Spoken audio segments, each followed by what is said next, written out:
Welcome back to the Deep Dive. Today we are opening up a file that, honestly, if I pitch this as a screenplay to Netflix, they tell me to tone it down. Oh, absolutely. They'd say it's too messy, the characters are too dysfunctional, and the legal plot twists are just too unbelievable. It really is a narrative that has everything. I mean, we're talking about high-stakes fraud, a labor dispute involving, like, bioengineering, Right. and a love triangle that literally shaped the history of nations. And a wedding night deception that makes every rom-com misunderstanding look like, child's play. Yeah.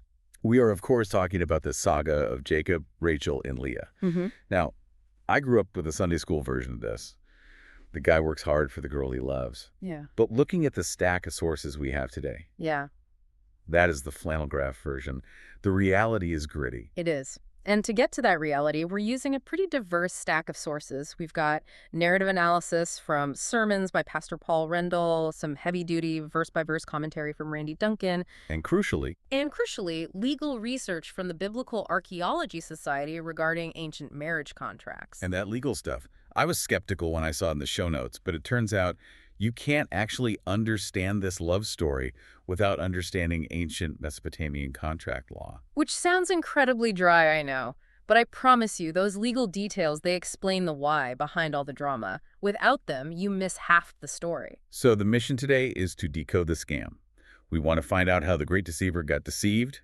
We need to figure out how on earth Jacob got rich using peeled sticks. Right.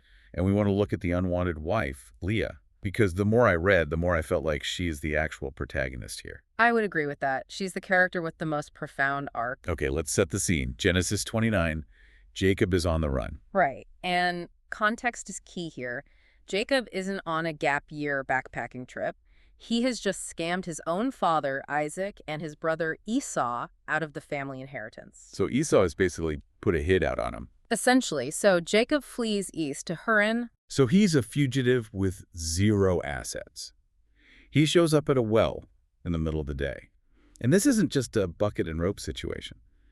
The text makes a weirdly specific point about a stone covering the well. It does. It describes a great stone on the mouth of the well. And the sources point out that this wasn't just a lid to keep leaves out. It was a security device. Security against what? Stealing water. Basically, yeah. Water is the currency of life in this region. You don't want a rival shepherd sneaking in, taking more than their share, or contaminating it. So they used a stone that was physically too heavy for one man to move. So it required a team. Usually 2 or 3 shepherds to roll it away together. It's a two-key system, like a nuclear launch code, but for sheep hydration. Exactly. You have to wait for the whole union to show up before anyone gets a drink. But then Jacob looks up and sees Rachel. Meet cute. She's approaching with her father's sheep. She's his cousin. And Jacob, well, something snaps. The text implies he just walks up and moves the stone by himself. It's a massive adrenaline rush. Maybe it's divine strengthening, or maybe it's just that frantic male urge to show off when a beautiful woman walks into the room. He's sexing. Totally. But he essentially bench presses an object meant for a team of men. Oh, this little pebble. Let me just get that for you. 100%. He waters her flock, and then, and this is interesting, he kisses her. Which seems very forward for the ancient Near East. Extremely forward. Randy Duncan's commentary notes, this is the only time in the Old Testament narrative where you see a man kissing a woman who isn't his mother or his wife. It breaks social protocol, and then he just bursts into tears. It's an emotional breakdown. He's been running for his life, looking over his shoulder for his brother, and suddenly, here is family, here is safety. Or so he thinks. Rachel runs to tell her father, Laban, and Laban comes running out to meet Jacob. He hugs him, he kisses him. On the surface, it looks like a warm, unclely welcome. But you flagged something in the notes here that made me laugh. Some scholars think this hug wasn't about affection at all. Yeah, there's a cynical interpretation here that I find pretty compelling. You have to remember Laban's history. Years ago, Abraham's servant had come to the same town to get a wife for Isaac. Right. Do you remember how that servant arrived? I think he had a caravan. Camels, gold, jewelry for the bride? Loads of it. Yeah. He was handing out nose rings and bracelets within minutes of arriving. So when Laban hears Abraham's nephew is here, he runs out thinking. Payday. He's expecting the gold convoy. Right. So the hug, it might have been a pat down. No way. He's frisking him. Effectively. He's checking for a money belt, he's looking for the heavy pockets, and he realizes pretty quickly Jacob is broke. He has zero capital. Just a guy with the clothes on his back. Exactly. That changes the power dynamic completely. Laban goes from wealthy relative to opportunistic boss. Precisely. It puts Jacob in a very vulnerable position. He stays for a month, he's working hard. And then Laban, who is clearly a sharp, maybe predatory businessman, sits him down. He says, "Just because you are my kinsman, should you serve me for nothing? Tell me what your wages shall be." Which sounds generous. He's offering to pay him. It's a trap. By formalizing him as a hired worker, Laban is distancing him from the family status. He's saying, "You're an employee now, not an heir." Okay. He's protecting his own son's inheritance. Yes, and Jacob, who is blinded by love at this point, walks right into it. He says, "I will serve you 7 years for your younger daughter, Rachel." And the jaw of every man in the listening audience should drop right there. It is an astronomical amount. Why? Is 7 years a lot? It's insane. We have to look at the economics of the mohar, or the bride price. In that culture, you paid the family to compensate for the loss of the daughter's labor. The average price was around 30 to 40 shekels. Okay, give me a comparison. What is a shekel worth in labor? A standard shepherd might make about 10 shekels a year, maybe less. So a standard bride price is roughly 3 to 4 years of wages. That's the market rate. Okay. Jacob offers 7 years of labor. He's paying double. At least double, probably more. He is paying a massive premium because he is absolutely infatuated. And Laban probably had to bite his tongue to keep from laughing. It's a deal of a lifetime for Laban. He just secured expert labor for 7 years for the price of a daughter he has to marry off anyways. Price gouging. So the deal is struck. And the text says something beautiful here. They seemed to him but a few days because of the love he had for her. It is romantic. But the bill comes due. 7 years are up. Jacob goes to Laban and says, "Give me my wife." Laban throws a feast. The Hebrew word is mishteh, which implies a drinking bout. So everyone is wasted. Likely. It's dark. The bride is heavily veiled, which was the custom. She is silent. Jacob takes her into the tent. They consummate the marriage. And then the sun comes up. I cannot imagine that moment. You roll over, the light hits the pillow, and it's not Rachel. It's Leah. The older sister. The one he didn't want. The anger must have been explosive. He storms out to Laban. "What is this? Why have you deceived me?" And here is the irony that just drips off the page. The word deceived, used here, it echoes back to what Jacob did to his father. Right. Remember, Jacob fooled his blind father Isaac by wearing goat skins to feel like his hairy older brother Esau. He pretended to be the older sibling to get the blessing. And now, his father-in-law uses the darkness to swap the older sibling for the younger. The deceiver has been out-deceived. It is cosmic justice. That is brutal. Jacob used a disguise to steal a birthright. Laban used a disguise to steal 7 years of life. And Laban's excuse is just gaslighting 101. Oh, in our country, we don't give the younger before the firstborn. Yeah, a zoning law he conveniently forgot to mention 7 years ago. So now Jacob is stuck. He's married to Leah, but he still wants Rachel. Now, I always thought he had to work another 7 years before he could marry Rachel. That's a huge misconception. Like he had to wait 14 years total to get the girl. And honestly, it misses the cruelty of the situation. Laban says, "Complete the week of this one." He means the bridal week, the 7-day honeymoon festival for Leah. Wait, so he spends a week with Leah. And as soon as that week is over, Laban gives him Rachel. So he gets both wives in the span of 8 days. Yes. But he marries Rachel on credit. He has to promise to work the next 7 years to pay off the debt. Talk about an awkward household. You have 2 sisters, married to the same guy, living in adjacent tents. One is loved, one is tricked into the marriage. It's a recipe for disaster. And this brings us to that aha moment from the Biblical Archaeology Society regarding the children. This was the part of the research that really made me stop and think. Yeah, this part blew my mind. Because the Bible makes a big deal about Leah having baby after baby while Rachel is barren. Right. The text says God opened Leah's womb because she was hated. That's the theological reason. But the research points to a legal reality happening underneath the biology. It has to do with nudzi law, the contract law of the time. Okay, walk us through this. Yeah. How does a contract stop someone from having kids? Think of it like a mortgage or a car loan.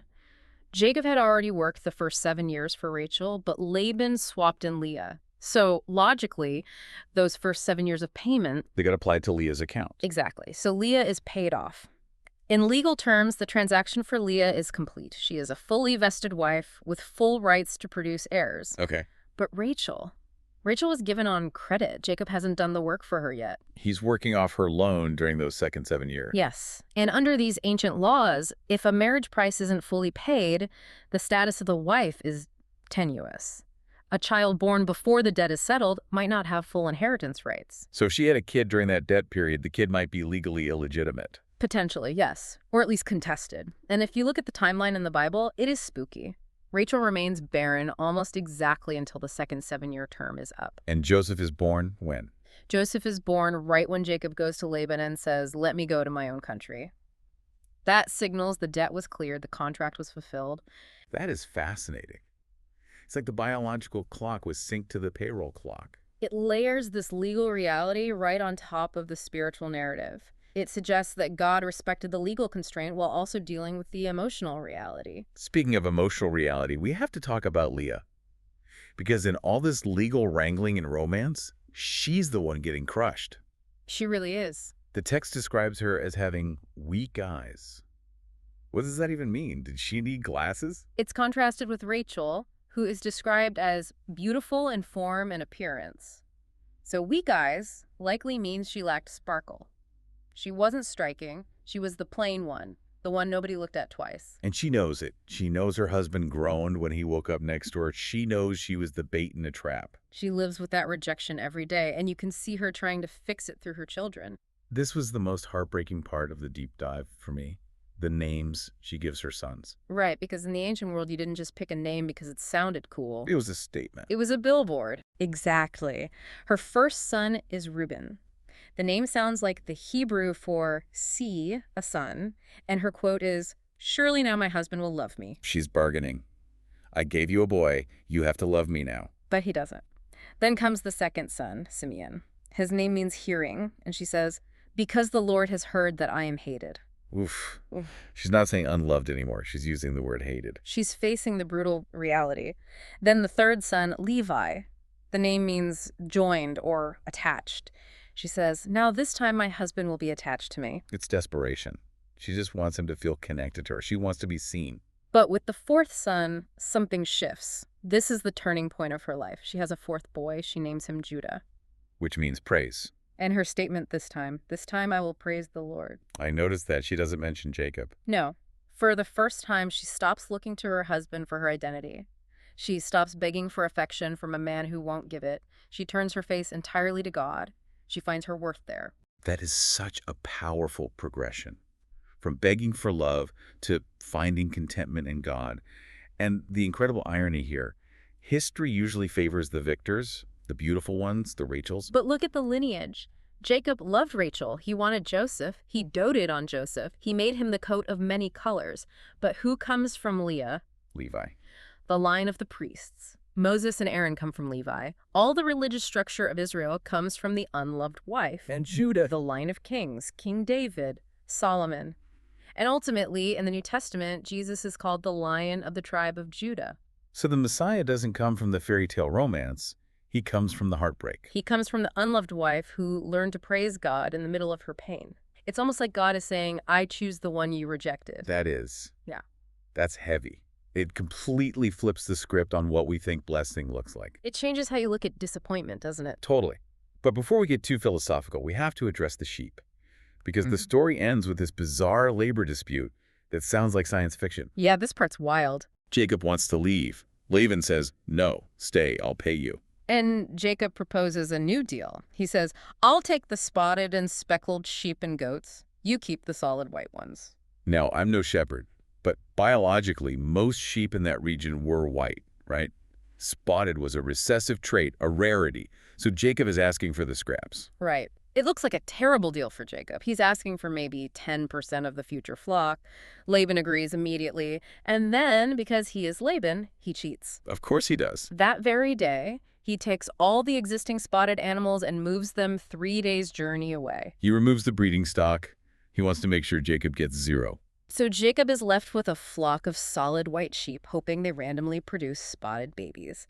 And this is where Jacob gets inventive. The text says he takes branches from poplar and almond trees and keels white strips in them. He makes Greg Spix? And he puts them in the water troughs, so the sheep look at them while they mate. Okay, hold on. This sounds like magic or bad science.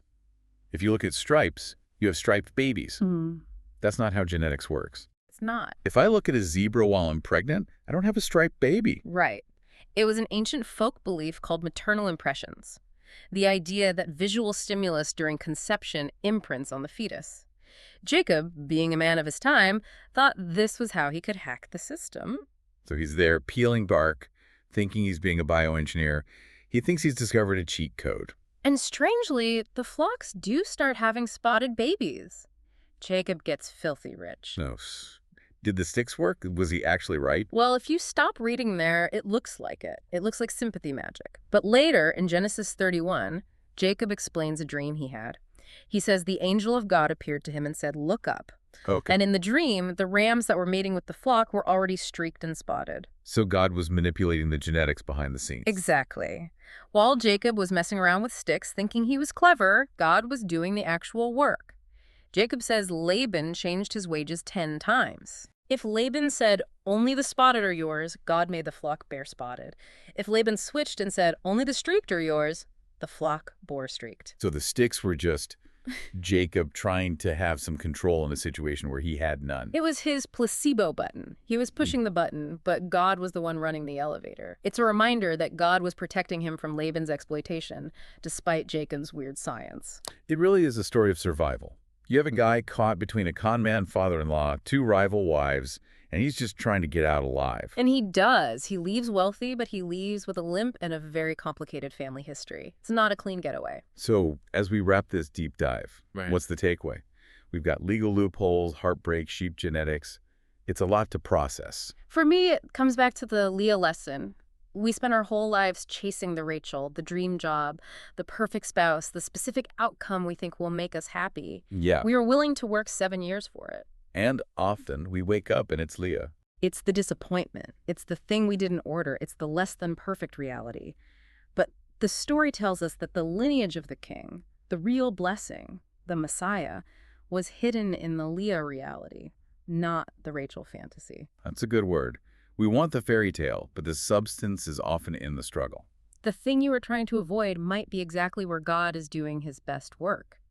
Leah felt unwanted, but she was the one chosen to carry the legacy. Here is a thought to leave you with today. Life is often an unwanted reality we wake up to. But are we able to stop looking for validation in our circumstances, just like Leah eventually did, and find the hidden treasure working within the disappointment? Because that's where the legacy is. Thanks for listening to The Deep Dive. We'll see you next time.